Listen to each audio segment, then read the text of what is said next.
Hello friends, good evening. तो आपको पता चल ही गया होगा, आप लोगों के लिए गुड न्यूज़ है। एग्ज़ाम की डेट तो नहीं लेकिन मंथ आ चुका है। आरआरबी आईबीपीएस रूरल बैंक्स के लिए जो एग्ज़ाम होता है, आईबीपीएस करवाता है, उसका नोटिफिकेशन आ चुका है और कल से फॉर्म भरने स्टार्ट हो जाएंगे। तो आप भी एक दो दिन में या एक वीक के अंदर अंदर अपना अपना फॉर्म भर लेना जरूर। और आज हम इस वीडियो में ये डिस्कस करने वाले हैं कि ये जो लास्ट के हमारे पास लगभग 40-50 दिन है, जून के अगर हम 20 दिन मानते हैं और जुलाई के लगभग 31 दिन, तो अगस्त में एग्ज़ाम है आपका। अब अगस्त की डेट तो आई नहीं है, लेकिन जो प्री एग्ज़ाम ट्रेनिंग है, प्री एग्ज़ाम ट्रेनिंग उसकी जो लास्ट डेट है, प्री एग्ज़ाम ट्रेनिंग जो होगी वो 27 जुलाई को होगी, है ना। तो लगभग उसके एक वीक बाद एग्ज़ाम होते हैं जनरली। तो अपन मान सकते हैं कि अगस्त के फर्स्ट वीक के बाद एग्ज़ाम शुरू हो जाएंगे या फर्स्ट वीक में शुरू हो जाएंगे। तो अगस्त के दिन तो हम काउंट करेंगे नहीं। तो मोटे मोटे तौर पे देखें तो हमारे पास 50 दिन है, अपने पास 50 डेज है। ठीक है, तो इन 50 डेज में अपन ऐसा क्या करें कि हम कट ऑफ क्लियर कर पाएँ, एग्ज़ाम को अच्छे से परफॉर्म कर पाएँ। और ये जो वीडियो अभी मैं बना रहा हूँ वो स्पेशली उन लोगों के लिए है जो लगभग 6-8 महीने से पढ़ाई कर रहे हैं या उससे ज़्यादा समय से भी पढ़ाई कर रहे हैं, और जिनका सिलेबस एक बार कंप्लीट हो चुका है, कहीं ना कहीं से वो पढ़ चुके हैं या खुद से भी पढ़ चुके हैं। तो सिलेबस कंप्लीट है, कंसेप्ट उनके लगभग लगभग क्लियर हैं, उनको पता है क्या आता है एग्ज़ाम में, और उनके लिए ये अपन बात कर रहे हैं। बिल्कुल जो बिगनर्स हैं उनके लिए हम किसी और वीडियो में, अगले वीडियो में बात करेंगे। अभी ये वीडियो स्पेशली उन लोगों के लिए है जो जानते हैं एग्ज़ाम के बारे में, समझते हैं, तैयारी करते हुए आए हैं पहले से। तो उनको अभी ये लास्ट के 50 दिनों में ऐसा क्या करना है कि उनकी तैयारी और अच्छी हो पाए और ज़्यादा एफिशिएंट वे में वो एग्ज़ाम में परफॉर्म कर पाए। ठीक है, तो सबसे पहला काम जो मैं लगभग हमेशा मेरे स्टूडेंट्स को बोलता हूँ, वो काम आपको ये करना है कि 2015 या 16, 2016 से लेके 2023 तक के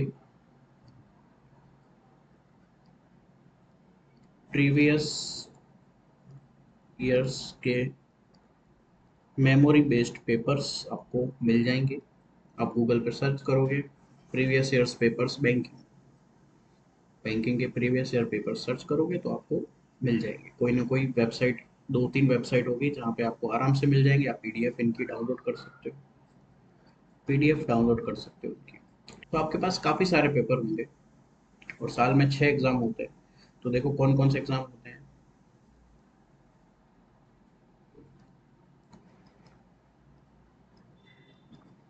SBI clerk, IBPS clerk, PO, PO और आरआरबी क्लर्क, पीओ। तो लगभग 6 एग्जाम होते हैं। आरबीआई असिस्टेंट भी आ गया, आईडीबीआई भी आ गया, और भी एग्जाम्स होते हैं। पर अभी अपने 6 एग्जाम के पेपर अपने को डाउनलोड कर लेना है।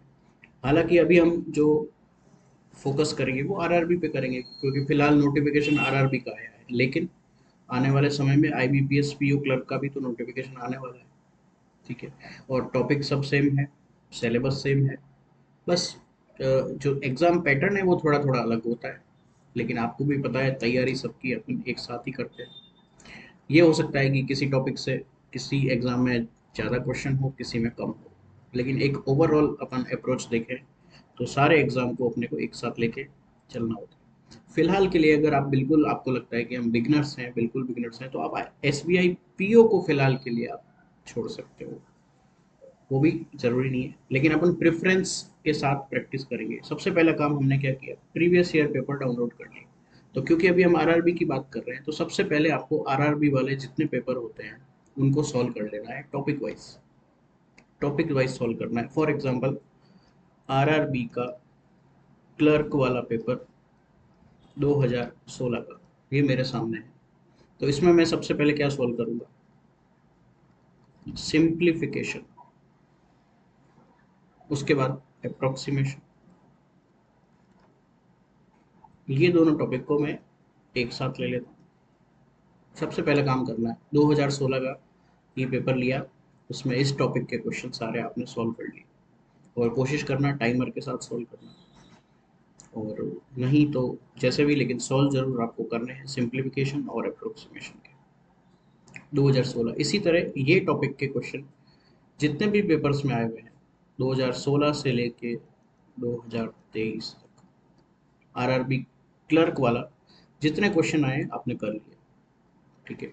अब जरूरी नहीं है इसको एक दिन में करो, एक दिन का आपके पास अगर समय है, फॉर एग्जांपल मैं एक दिन का ब्रेकअप आपको बताऊं 24 घंटे का, तो 24 घंटे में से आपको अभी लास्ट का जो टाइम है 50 दिन कम से कम आपको मान लीजिए, अगर आप जॉब नहीं करते हैं या एक्स्ट्रा साइड में कुछ काम नहीं करते हैं, बिजनेस नहीं करते हैं, तो आपको कम से कम 8 से 10 घंटे घर पे देने चाहिए, 8 to 10 आवर्स, ठीक है। अभी लास्ट का 50 दिन ही है अपने पास, तो 8 से 10 घंटे अगर आप दोगे तो ज़्यादा फायदा होगा, क्योंकि आप 1-2 घंटे करंट अफेयर को भी दोगे, बैंकिंग अवेयरनेस को भी दोगे, ठीक है। मैंने पहले ही बताया ये वीडियो उनके लिए है जो तैयारी करते हुए आए हैं, 6-8 महीने हो गए या उससे ज़्यादा समय हो गया, उनके लिए ये वीडियो है। बिल्कुल बिगिनर्स के लिए ये वीडियो नहीं है, ठीक है। तो सबसे पहले आपको क्या करना है, RRB clerk simplification approximation PDF आपके सामने होगा, टॉपिक वाइज आपको चलना है, ऐसा नहीं एक क्वेश्चन सिंप्लीफिकेशन का किया, एक परसेंटेज का किया, एक डीआई कर दिया, ऐसा काम नहीं करना है। सिंप्लीफिकेशन के क्वेश्चन कर रहे हो, मान लो आपने, मैं एक दिन का अगर ब्रेकअप निकालता हूँ, तो आपको एक दिन के हिसाब से टाइमिंग अपना जो रूटीन है वो बना लेना है। मैं आपको बताता हूँ किस तरीके से आपको रूटीन बनाना चाहिए। जैसे मान लो 1 घंटा आपने ले लिया और आपने सोचा 1 घंटा मैं सिर्फ सिंप्लीफिकेशन और अप्रोक्सीमेशन करूंगा, तो अब आपके सामने 2016 से 23 तक के सारे सिंप्लीफिकेशन और अप्रोक्सीमेशन के क्वेश्चन है, 2016 से 23 तक के। अब ये जरूरी नहीं है कि सारे के सारे क्वेश्चन 1 घंटे में हो जाए, लेकिन इतना है कि उस 1 घंटे में आप सिर्फ और सिर्फ सिंप्लीफिकेशन और अप्रोक्सीमेशन करोगे, ठीक है।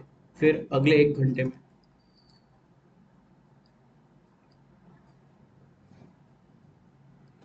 घंटे में आप नंबर सीरीज करोगे, ठीक है। नंबर सीरीज में मिसिंग नंबर और रॉन्ग नंबर दोनों आ गए। सेम 2016 से 2023 आपके सामने सारे क्वेश्चन हैं, ठीक है। उसमें से अब ऐसा नहीं है कि 2016 का नंबर सीरीज पूरा हो गया तो आप रुक गए, 2016 का मान लो 10 मिनट में पूरा हो गया तो आप 2017 वाले में चले जाओगे, 2018 वाले में, इस तरीके से, ठीक है।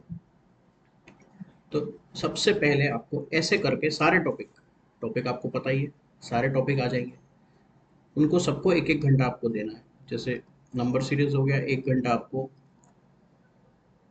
इनइक्वालिटी पे देना है, 1 घंटा इनइक्वालिटी पे, 1 घंटा आपको वर्ड प्रॉब्लम्स पे देना है, और 1 घंटा कम से कम आपको डीआई पे देना है, ठीक है। लगभग लगभग मोटे मोटे तौर पे सारे टॉपिक्स इसमें आ जाते हैं। तो ये अभी अपन मैथ्स की बात कर रहे हैं, ठीक है, मैथ्स की बात कर रहे हैं। फिर अपन रीजनिंग की बात करेंगे, रीजनिंग में भी अप्रोच सेम रहेगी, इसी तरीके से आपको, आपको एक बार समझ में आ गई कि अपनी अप्रोच क्या है तैयारी करने की, तो आप मैथ्स और रीजनिंग दोनों में ये चीज़ लागू कर सकते हो, दोनों में अप्लाई हो जाएगी सेम चीज़, बस यहाँ पे टॉपिक का नाम बदल जाएगा, इससे ज़्यादा तो कोई फर्क नहीं पड़ेगा। तो ये लगभग कितने घंटे हुए अपने दिन के, 5 घंटे हुए, तो 5 घंटे डेली आपको प्रीवियस ईयर पेपर सॉल्व करने में लेने देने हैं। तो सबसे पहले आपने आरआरबी क्लर्क इसी तरीके से सारे टॉपिक कंप्लीट कर लिए। अब इसमें जितने भी दिन लगे, ज़्यादा दिन तो नहीं लगेंगे क्योंकि सिर्फ आरआरबी क्लर्क है। उसके बाद आरआरबी पीओ लिया और इसी तरीके से टॉपिक वाइज सारे क्वेश्चन कर लिए। उसके बाद आप आ गए आईबीपीएस क्लर्क पे, फिर से वैसे ही सारे टॉपिक लिए, क्वेश्चन सारे कर लिए। फिर आ गए आईबीपीएस पीओ पे, सारे टॉपिक लिए, क्वेश्चन कर लिए। इसी तरह रीजनिंग में भी हो जाएगा, पहले आप मैथ्स कर लेना, फिर रीजनिंग कर लेना, या एक दिन में भी आप टाइम, इससे ज़्यादा टाइम भी अगर आप देना चाहो तो दे सकते हो, ठीक है। और जैसे आप ये 5 घंटे के अलावा भी पढ़ाई को टाइम दे सकते हो, जैसा कि मैंने कहा 8 घंटे आपको देना पड़ेगा, तो उसके अलावा टाइम में क्या करना है, इन सारे टॉपिक्स में जो आपकी वीकनेस है, इन सारे टॉपिक्स में आपको लगता है कि कहीं ना कहीं किसी किसी टॉपिक में वीकनेस, कोई वीक पॉइंट है, आपको समझ में आया कि मेरे को परसेंटेज में दिक्कत आती है, ठीक है। मान लो आपको समझ में आया कि मेरे को जो डेसिमल वाले मल्टीप्लाई करता हूँ उसमें मुझे दिक्कत आती है ना? ऐसे एग्जाम्पल दे रहा हूँ, तो उसको आपको सुधार लेना है फटाफट। हर दिन का आपको कोई ना कोई ऐसा वीक पॉइंट हो सकता है, मिल जाए, हो सकता है नहीं भी मिले, मिल जाए तो उसको उसी दिन सुधार लेना है, उसी दिन उसके सारे डाउट क्लियर कर लेना है। फॉर एग्जाम्पल एक और एग्जाम्पल मैं देता हूँ। मान लो वर्ड प्रॉब्लम्स में आप क्वेश्चन कर रहे थे और आपको टाइम एंड डिस्टेंस के टॉपिक में दिक्कत आई, आपको उसके क्वेश्चन आपसे नहीं हो रहे थे, तो फिर आपको, ये आपकी वीकनेस है, तो फिर आपको टाइम एंड डिस्टेंस के जो डाउट है वो डाउट आपको क्लियर करने हैं। कंसेप्चुअल डाउट है तो कंसेप्चुअल डाउट को क्लियर करना है और बस उसको पक्का कर लेना। तो इन 5 घंटे के अलावा जो टाइम है वो आप वीकनेस को सुधारने में आपको टाइम देना है सबसे पहले। और आप चाहो तो अभी आप जैसे क्विज भी कर सकते हो, इसके अलावा जो टाइम बचेगा उसमें आप क्विज करोगे। क्विज कहाँ से कर सकते हो आप? गाइडली हो गया और स्मार्ट कीड़ा, यहाँ आपको आपको इजीली क्विज मिल जाती है। हालांकि और भी बहुत जगह इजीली और अच्छी क्विज मिल जाती है, ठीक है, ऐसा ज़रूरी नहीं है इन दोनों से करो, कहीं से भी कर सकते हो, अड्डा से भी कर सकते हो और टेक्स्ट बुक से भी कर सकते हो, मेक माई एग्जाम से भी कर सकते हो। बहुत सारी जगह है जहाँ आप क्विज कर सकते हो, ऐसा कोई ज़रूरी नहीं है कि एक ये जगह ही बेस्ट है। ठीक है, ये अभी मुझे याद आई तो मैंने सबसे पहले ये लिख ली, और बाकी मैंने बोली वहाँ से भी आप कर सकते हो। जो आपको अच्छी लगती आप खुद खोल के देखो उनको, और क्वेश्चंस देखो, आपको खुद समझ में आ जाएगा। क्योंकि आप 6-8 महीने साल भर से तैयारी कर रहे हैं, इसलिए आपको आइडिया लग जाएगा कौन सी क्विज आपके लिए बेहतर है। ठीक है, तो लगभग आपका इतना काम करने में दिन आपका पूरा हो जाएगा। तो ये जैसा कि मैंने बताया 2016 से 2023 आरआरबी क्लर्क पूरा करो, पीओ पूरा करो, आईबीपीएस क्लर्क पूरा करो, पीए पूरा करो, एसबीआई क्लर्क पूरा करो, एसबीआई पीओ पूरा करो। सब टॉपिक टॉपिक वाइज आपको करना है, ठीक है। और इतना टाइम आप दोगे तो जल्दी से हो पाएगा, ठीक है। और आपको लगता है कि नहीं मैं और ज़्यादा टाइम देना चाहता हूँ, तो ये 1 घंटे की जगह आप 1.5 घंटा भी कर सकते हो, तो और जल्दी पूरा होगा, ठीक है। तो और फास्ट आप ये सब चीज़ कर पाओगे। तो ये तो हो गई मैथ्स की बात। अब सेम टू सेम चीज़ आपको रीजनिंग में भी करनी है, सेम टू सेम चीज़ आपको रीजनिंग में भी करनी है। रीजनिंग में भी इसी तरह से टॉपिक आप लिखो और टॉपिक वाइज क्वेश्चंस देखो और उनको करने लग जाओ। जैसे फॉर एग्जांपल किसी पेपर की मैं बात करता हूँ, जैसे मैथ्स की तो चलो हमने बात कर ली, अब मैं अगर रीजनिंग की बात करता हूँ, ठीक है, मैं मैथ्स और रीजनिंग की ही बात करूंगा। तो इंग्लिश आपको इसके अलावा टाइम में 1-2 घंटे टाइम निकाल के देना चाहिए, क्योंकि अभी तो अपना 5-6 घंटे ही हुए हैं पूरे। आपको तो लगभग 8 से 10 घंटे पढ़ना है डेली, अभी ये जो लास्ट के 50-60 दिन है, और आने वाले सितंबर अक्टूबर तक एग्जाम ही एग्जाम है, तो आपको अभी तो आपका हाई टाइम है। तो इंग्लिश के लिए भी आप अपने हिसाब से 1-2 घंटा, जैसी आपकी इंग्लिश है उसके हिसाब से टाइम निकाल सकते हो। हालांकि आरआरबी में इंग्लिश नहीं आती, लेकिन आईबीपीएस में तो आती है, एसबीआई में तो आती है, तो वो भी आपको अपने हिसाब से मैनेज करके चलना है। अब रीजनिंग की बात करें तो रीजनिंग में भी सेम आपको यही काम करना है। 2016 से 23 तक के पेपर डाउनलोड करो और टॉपिक वाइज क्वेश्चन करने लग जाओ। जैसे मैंने मान लो 2016 का एक पेपर खोला और मुझे इसमें डायरेक्शन के मान लेते हैं 3 क्वेश्चन मिले, तो वो तीनों क्वेश्चन मैंने कर लिए। इसके बाद अगला पेपर लिया 2017 का, उसमें डायरेक्शन का एक क्वेश्चन मिला, कर लिया, आगे बढ़ा। 2018 का मान लो 2 क्वेश्चन मिले, कर लिए, आगे बढ़ा। इस तरीके से 2023 तक के सारे मैंने डायरेक्शन में जो क्वेश्चन मेरे को प्रीवियस ईयर मिले वो मैंने सारे कर लिए। कौन कौन से एग्जाम के? वही जो अभी हमने बात की, RRB clerk, PO, IBPS clerk, PO, SBI clerk और पीओ। इसके अलावा भी आरबीआई असिस्टेंट पे भी आप जा सकते हो, और आपको लगता है कि नहीं अभी के लिए इतना इनफ है, तो इसमें भी कर सकते हो। कम से कम इतना तो करना ही, ये 6 एग्जाम है, और 2016 से 23 8 साल हो गए। और हो सकता है आपको हर साल के डेट वाइज भी अलग अलग पेपर भी मिल जाए, लेकिन नहीं भी मिलते हैं, एक ही पेपर अगर आप लेते हो, डाउनलोड करते हो, तो भी अपने 8 साल के हिसाब से 6 पेपर, 48 पेपर्स हो जाते हैं। 48 पेपर्स आप सॉल्व कर लोगे तो काफ़ी आपका कॉन्फिडेंस बढ़ जाएगा। तो ये काम करना है। अभी तो मैंने एक टॉपिक लिखा है, अब डायरेक्शन जैसे ही कंप्लीट हो गया, अब ये ज़रूरी नहीं एक दिन में हो, आपको डायरेक्शन को 1 घंटा देना है। 1 घंटे में मान लो आप 2018 तक पहुंचे, 19 तक पहुंचे, कोई दिक्कत नहीं है, अगले दिन फिर 1 घंटा डायरेक्शन को दो, 2021 तक पहुंचे, फिर अगले दिन 1 घंटा डायरेक्शन को दो। हो सकता है 2023 आपका कंप्लीट हो जाए 3 से 4 दिन में, तो डायरेक्शन को हटाओ। ठीक, 1 घंटा ही देना है।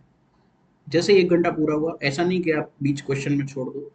क्वेश्चन पूरा हो गया, 1 घंटा 5 मिनट हो चलेगा, 55 मिनट हो चलेगा। जैसे डायरेक्शन कंप्लीट हुआ, 1 घंटा आपने अगला जो अपना आवर है इनइक्वालिटी को दिया। ठीक है, इनइक्वालिटी को 1 घंटा दिया, जितने क्वेश्चन हो सकते थे उतने कर लिए 1 घंटे में। जैसे 1 घंटा हुआ आपको रुक जाना है, उसके बाद सिलो। और टॉपिक आपको पता ही है, तो सारे टॉपिक्स 1 1 घंटा आपको टाइम देना है। और कौन से क्वेश्चन करने हैं, प्रीवियस ईयर। सबसे पहला काम आपको ये करना है, ये सारे कंप्लीट हो जाते हैं। उसके बाद फिर अभी अपनी अगली जो स्ट्रेटेजी रहेगी उसके बाद अपन डिस्कस करेंगे क्या करना है। और वैसे उसके बाद के लिए भी आपको ये जो मैंने अभी थोड़ी देर पहले क्विज बताई, वो सारी क्विज डेली करनी है। और अभी आपको मॉक टेस्ट भी देना चाहिए, लेकिन ज़्यादा नहीं।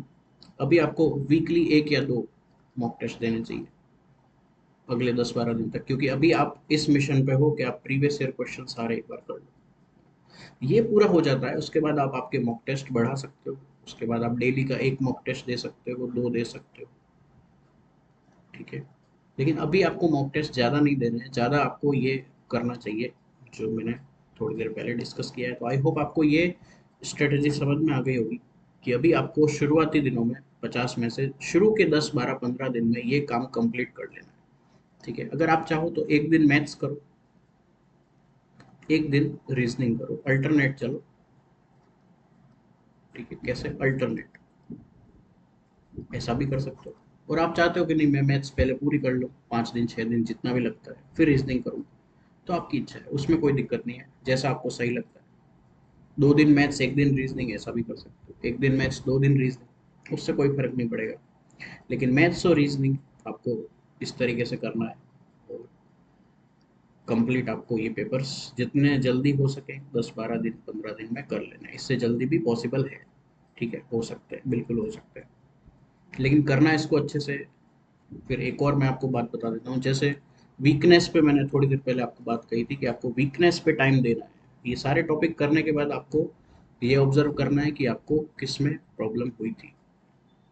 तो जिस टॉपिक में प्रॉब्लम हुई थी उसको, उसके कंसेप्ट आपको पक्के करने ज़रूरी है।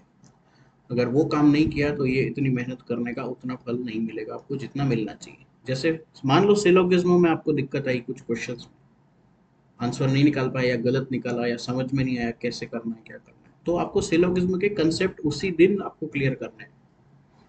समझे आप, जैसे पहला दिन आपने रीजनिंग उठाई और डायरेक्शन में आपको प्रॉब्लम आ गई, तो आपको उसी दिन डायरेक्शन के जो डाउट है वो क्लियर करके ही सोना है। ठीक है, तो आई होप आपको मेरी बात समझ में आ गई होगी ओवरऑल। तो ये आप जल्दी से जल्दी 10 12 दिनों में ये काम कंप्लीट करो।